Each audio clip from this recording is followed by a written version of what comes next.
Mnohí ľudia vravia, že do takých 20-30 rokov sa minú väčšina zásoby ropy. Čo si o takýchto prognózach myslíte? Nie som si 100% istý, nakoľko je to pravda, ale predpokladám, že nejaký alternatívny projekt nastane, či už biomasa, alebo hovorilo sa o vodíku, prípadne prejdenie mnohých fosílnych palív na alternatívne zdroje. Takže keď sa aj minú tie zásoby ropy, tak to nezmení drasticky životné štýly ľudí. Predpokladám, že nie, že to spravia ľudia tak, aby nie. Myslím, že ekonomicky bude na to priemysel pripravený. Myslím, že už na tom pracuje. Raz len tie zálohy, teda ropy sa musia minúť. Ropa sa nerobí, keď sa, prepáčte, som zakriknutý, že bere a že sa tam robí druhá tá ropa. Keď sa to vyčerpá, A čo sa potom myslíte, že stane? No tak budeme musieť inde kúpiť. Technika bude musieť niečo vyvinúť, že to nebudú chodiť automobily a lietadlá na ropu, ale budú mať niečo iného. Veď už o tom sa hovorí dávno. Takže myslíte, že ľudstvo nevyhynie, keď sa minú zásoby ropy? Nie, kvôli tomu nevyhynie. Bude iné, bude vodík a tak.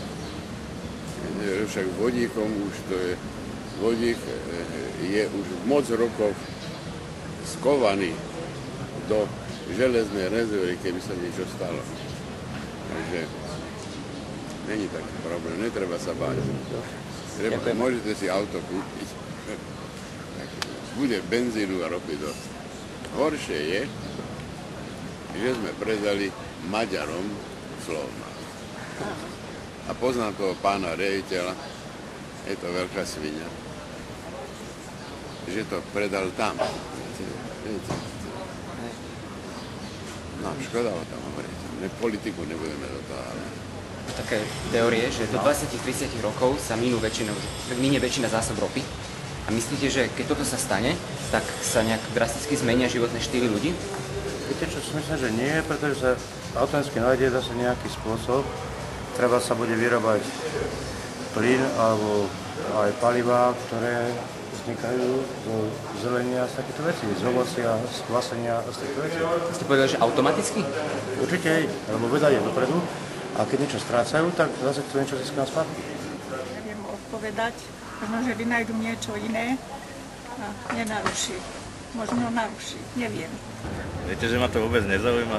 Ja používam iné palivo, je to lacné jablčné víno Čučo a my bezdomovci nás ropa nič nezaujíma. A zaujíma, že v Tešku zrazili víno. Takže myslíte, že keď sa minie ropa, tak ľudstvo nevyhynie? Vtedy sa už dávno preslúpil na ďalší svet. Ďakujem. Ďakujem aj. Čo si myslíte o takýchto prognózach? Myslíte si, že napríklad Európska únia by mala dohľadať na to, aby vlády investovali do nejakých náhradných zdrojov? Áno, samozrejme.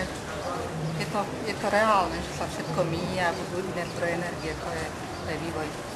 Rozhodne to bude tak. Takže keď sa aj minú tie zásoby ropy, tak sa nestane niečo hrozné? Myslím si, že nie, lebo my si nevieme predstaviť, čo ľudia objavia za 10-20 rokov. Takže je reálne, že energia bude stále. Governments should invest into alternative energy sources. Yes, naturally. All governments. And well, are they already doing that? Do you know? Not all of them. Not all of them. Okay, thank you. Pravia sú také mnohé teórie, že do 20, 30, 40 rokov sa minie väčšina zásob ropy. In Bratislava. In Slovakia too.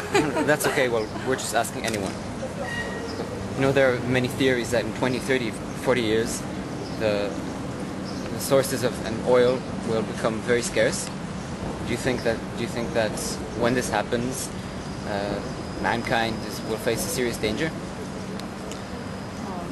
I hope that people will be more kind and